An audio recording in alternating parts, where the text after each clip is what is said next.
আপনারা কি জানেন মহাভারতের যুদ্ধে কৃষ্ণ কেন অস্ত্র ধরেননি? যুদ্ধের ময়দানে দাঁড়িয়ে থেকেও কৃষ্ণ কেন কখনো অস্ত্র তুললেন না? এটা কি দুর্বলতা নাকি ভয়ঙ্কর এক শক্তি? মহাভারতের যুদ্ধে সবচেয়ে শক্তিশালী ব্যক্তি ছিলেন কৃষ্ণ, তবু তিনি প্রতিজ্ঞা করেছিলেন, আমি অস্ত্র ধরব না। কিন্তু কেন? কারণ কৃষ্ণ জানতেন যুদ্ধ জেতা যায় অস্ত্র দিয়ে, কিন্তু ধর্ম প্রতিষ্ঠা হয় চেতনা দিয়ে। কৃষ্ণ যোদ্ধা হতে চাননি, তিনি হতে চেয়েছিলেন সারথি। কারণ যে সারথি হয় সে শুধু রথ চালায় না, সে দিশা দেখায়।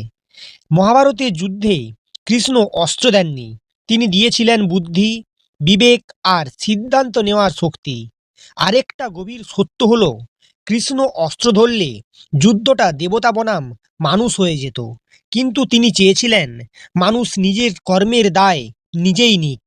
তাই কৃষ্ণ অস্ত্র না ধরে প্রমাণ করে দিলেন সবচেয়ে বড় শক্তি তলোয়ার নয়, সচেতনতার সিদ্ধান্ত। আপনারা কি মনে করেন কৃষ্ণের এই সিদ্ধান্ত ঠিক ছিল? তাহলে কমেন্টে জানান।